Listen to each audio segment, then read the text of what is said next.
Hey guys, welcome back to the channel. It's a very pretty but a very cold day here, so I had a little bit of free time and thought I'd make a video on my truck. You guys may have noticed in the last video, and you may have seen it on this channel, but when you seen it on this channel earlier it was a different color. So today I'm going to kind of explain to you and walk you through about what this truck is, what's unique about it, and what all I've done to it.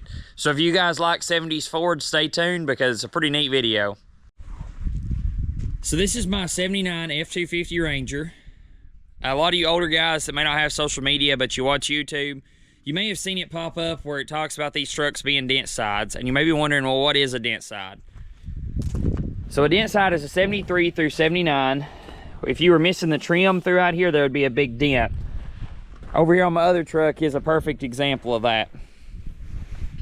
You just see just a big dent in the side of the bed, and like I said, that's common through 73 through 79.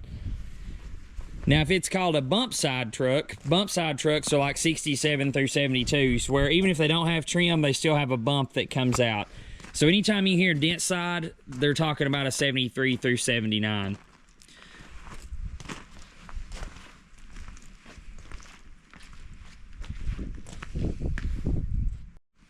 Another common misconception about these trucks, especially when it comes to 78, 79, everyone thinks if it has round headlights, it's a 78. Everyone thinks if it has square, it's a 79. That's not true. Your Ranger trucks, the Ranger packages had square headlights, and a lot of your custom trucks had rounds. I think about every one of your custom trucks had round headlights. So just because a truck has round headlights does not mean it's a 78. Just because it has squares does not mean it's a 79. It was different packages. So you may be wondering how I ended up with this truck. Whenever I got the truck, it was definitely not like this. It's been about a 12-year ongoing project. So today I thought I'd maybe walk you all through some of the history of the truck and how long I've had it and what all we've done to it. When I was about 14 years old, I had an opportunity to get a truck, but it was not this truck. My dad had bought a brand new 89 F-150. It was a 302 4-speed Bulldog Lariat truck, regular cab, short bed, 4-wheel drive. When I was about 4 or 5, my cousin wanted it really, really bad, so my dad sold it to him. And long story short, my uncle ended up with it and offered it back to us, back to sell. And I always wanted an F-250. I didn't really have much interest in that F-150 truck, but looking back, that was one of the cleanest F-150s that year, like 89, 90, 91, that's ever been around.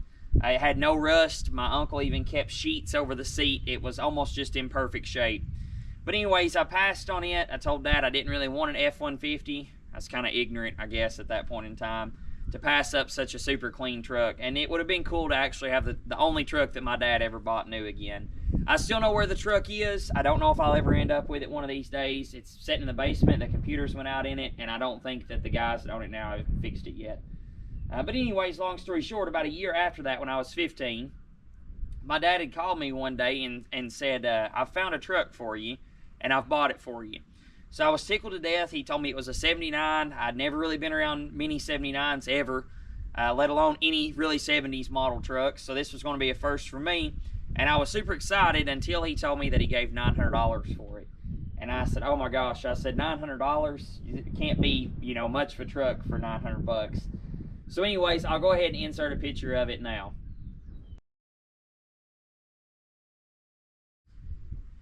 So, long story short, behind the truck, my dad was looking at Craigslist back when Craigslist was still a thing. Like I said, this would have been probably 2012 or so, 2013.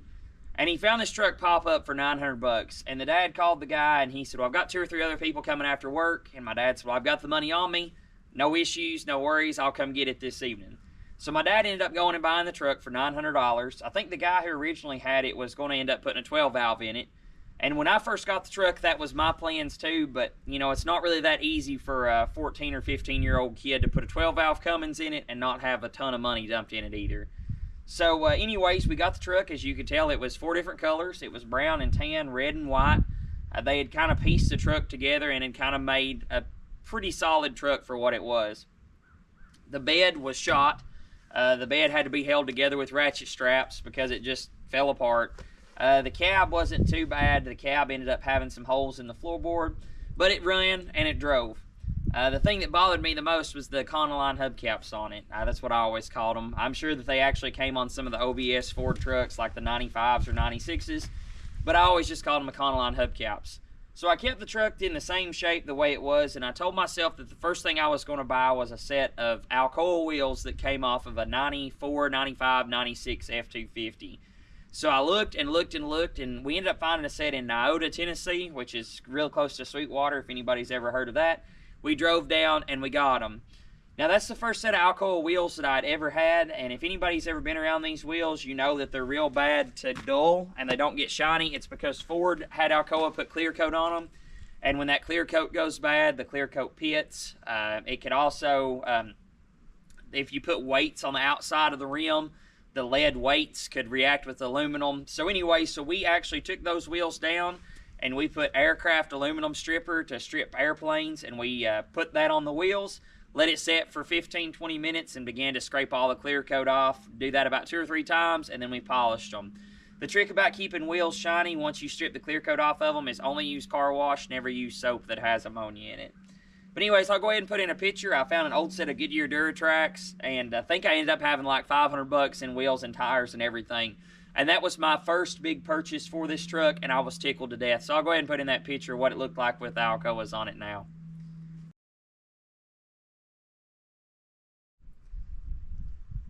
As you can tell, I love those wheels.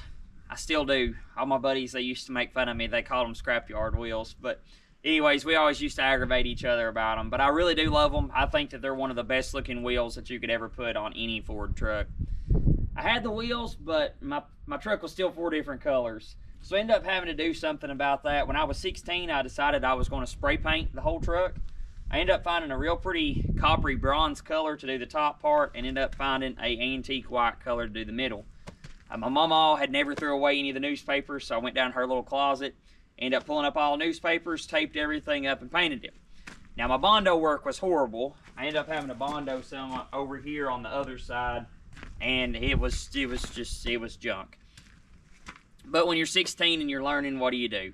So the truck was halfway okay cosmetically. It started getting some leaks and started getting some issues underneath. They probably had the issues for a long time, but we just finally grunted down and assessed the issues. The front end wise, we ended up tearing the whole front end apart, ended up changing, I believe, maybe even changing the bearings up front too, but I do know for sure that we ended up changing the U-joints in the front axle. We put all new U-joints in. We ended up coming back here to the back and ended up changing the brakes, changing the wheel seals, putting a rear pinion seal in it, and then we sealed up our transfer case too. Now the truck still has leaks on it, but when it's 45 years old, you can still chase leaks, and you're probably going to have a few.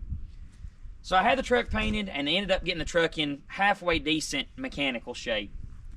I ended up mowing yards throughout the last part of high school and all throughout college, and this is what towed my lawnmowers around. I had 2 MTD Pro walk behinds. I had a 60-inch and a 48-inch, and had a little 6x10 trailer that I pulled both those around, and that's what I done with it. So from about the time of 17 to 21, the truck mainly just pulled my lawnmowers. I never hardly drove the truck just to drive it. I had a Mustang at that point in time. I got it out every now and again, but from 17 to 21, the truck mainly just pulled my lawnmowers. The last year that I mowed before I graduated college, my dad started letting me use the green OBS we have sitting back there because it was a ton easier on fuel. This truck, no matter if you're loaded, no matter if you're going 60, no matter if you're 20 or unloaded, it's going to get about 8 miles to the gallon. That's just the sad reality of a 410, four-wheel drive, carbureted V8 truck. So around probably the time I was 21, right when I almost graduated school, the truck would get to where it would just leave me in spots. I would go to Walmart to get something and come out and crank it, and it would just crank, and never would even hit a lick. And so I'm going to show you kind of something that we done to it that maybe if you're having these issues, you may just want to go ahead and change it over to. So that right there is probably one of the best things that I've ever put on this truck, and I've had a lot of grief from it.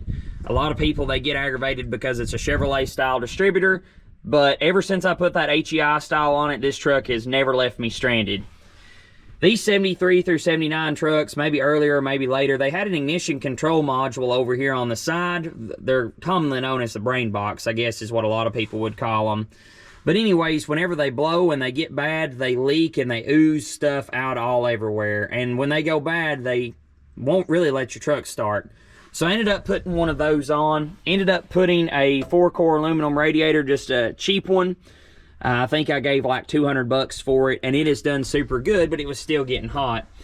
I realized that you have to have the correct thermostat in these trucks or they will run hot. And it's a thermostat that has a little copper top hat in it. There's a correct number for them on Napa. If you look it up on like Ford Truck Enthusiast, it'll tell you about them. So since we've put that in, it's been running cool and it's been running good. We also ended up having to rebuild that U-joint steering shaft down there.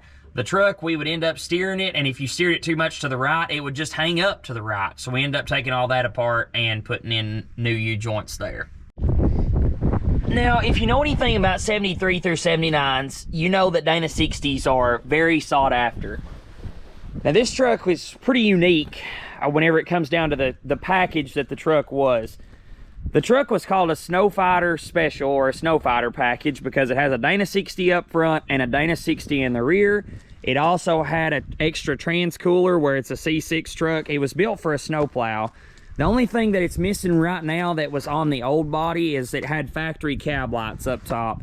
But I just can't bear myself to drill any more holes in it since the visor already has holes in the top to begin with.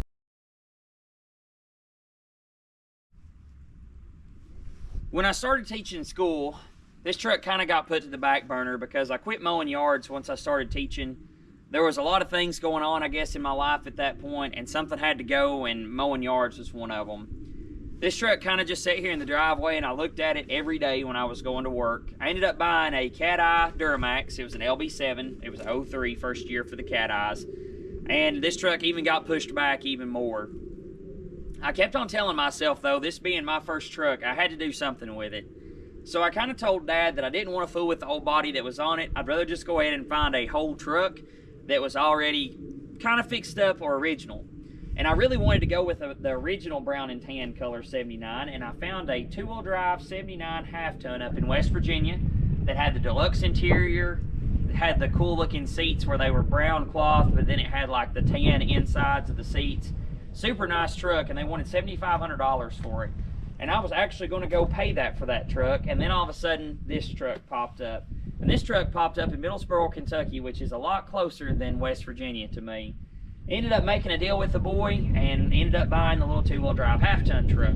So I'll go ahead and put in a picture right now of whenever I brought the 2-wheel drive half-ton truck home and parked it beside this truck. Now, the little 2-wheel drive truck actually was in pretty decent shape, especially mechanically. I drove it for probably about a year, just back and forth to school or maybe up to my girlfriend's house. Never took it on any long trips, but I drove that truck quite a bit. And if you've never drove a twin I-beam F-150 with coil springs up front and a long bed to beat that, those trucks actually drive and ride really good. If it was a short bed truck, I couldn't have never tore it apart. But 2-wheel drive long beds just, I don't know, seems like the market ain't really there for them. 2-wheel drive long beds have never really meant anything to me, so that's why I didn't really care to tear one apart. But everybody has different opinions. I knew that if I took my old body, it was going to cost me more money to have it fixed up and painted rather than just getting one already started. So I ended up taking this truck all the way apart, ended up tearing the brown and tan cab off of it, and I'll go ahead, when I get done talking, I'll kind of end up putting some pictures in as I go to show you some of the first things we done to it. So the first thing we done to it is we just took the bed off of it, and I did put a video of that on YouTube with our old 4000 that we did have, pulling the bed off, and then the next task was to go ahead and just paint and clean up the frame from here back and start working our way forward.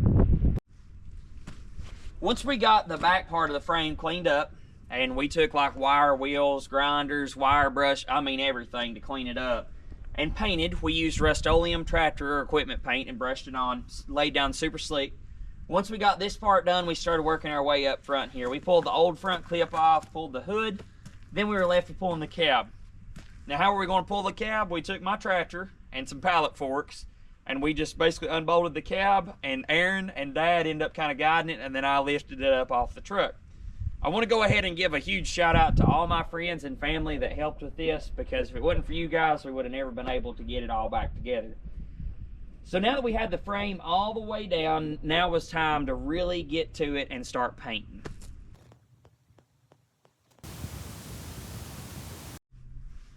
So once we had the old body off this frame and we began to paint and work on it, it probably took longer than what it should have.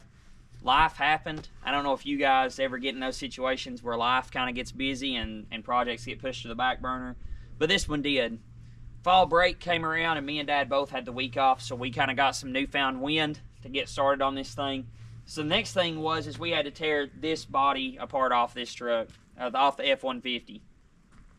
This time we done things a little bit differently. We hand set off the bed, and we ended up hand setting off basically everything but the cab. We didn't want to take any chances with hurting any of the paint. So we tore that F-150 down, put the bed up, put the hood up, put the front clip up, and we were left with the cab. Now this time we done things a little bit differently as well too. We didn't use my New Holland, we used Aaron's Duets because it reaches up higher and a little bit farther out. So we just picked up the cab with his tractor this time.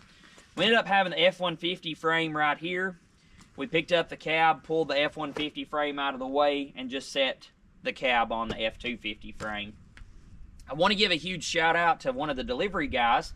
I'm not going to mention his name or his company or anything like that, but he's seen us working up here, and he came up and just offered to help us. And man, he went right in there to help us set that cab on. So I'm not going to mention your name because I don't know if it gets you in trouble or not, but if you're watching this video, you know who you are. I want to also give a huge shout out to all my family, my friends that helped me get this truck back together. If it wasn't for you guys, the truck would have probably never got back together. So we ended up getting the front clip and the cab on for a while. We ended up putting a new sending unit in the fuel tank back here. We ended up just doing some odds and ends. While we had the cab apart, that was what we wanted, or while we had the truck apart, sorry, we wanted to do all the odds and end jobs that were a lot easier to get to without all the stuff being on top of it. Now the interior actually isn't bad on this truck, but I'm not going to show you because I'm not exactly done all the way. I'm going to end up ordering all new door seals to go around here, and I'm going to order all new window trim. The window trim is shot. It's unusable. If I left the truck outside in a rainstorm, the whole floorboard would be soaked with water. I'm also going to end up ordering a new mat for it, and hopefully I'm going to end up starting to drive it. Now the only thing that I do not like about the truck right now is someone has put a Lund visor on it in the past. I know a lot of you guys love Lunds, but I don't. I'm afraid really to take it off to see what's underneath it. So one of these days, maybe when I save a little bit of money, I'm going to take it to a body shop and let them maybe try to fix the holes the right way and do some touch-up paint. Another thing, I'll see if I can bring my camera back here and show you real quick.